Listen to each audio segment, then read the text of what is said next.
A partial government shutdown is looming with the White House and Senate Democrats at odds over funding for ICE and the Department of Homeland Security. Bradley Blackburn tracking the very latest for us.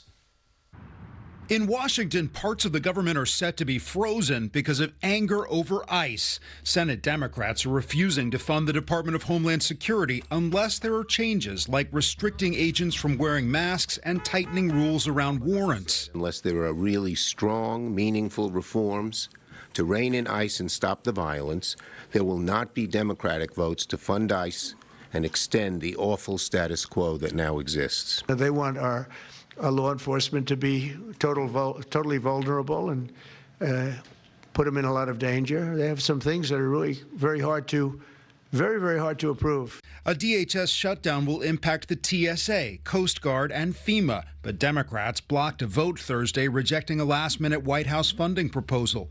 In California, Homeland Security Secretary Kristi Noem focused on the administration's plan to put more resources at the southern border and hire thousands more Border Patrol officers. Today, the men and women of the Department of Homeland Security are on the front lines of the fight against the cartels and the drugs poisoning our country. At the same time, the president's border czar, Tom Homan, said the federal immigration enforcement surge in Minnesota is winding down. I have proposed, and President Trump has concurred, that this surge operation conclude. Minnesota officials testified on Capitol Hill yesterday during the debate over DHS funding. Current funding is set to expire at midnight Friday.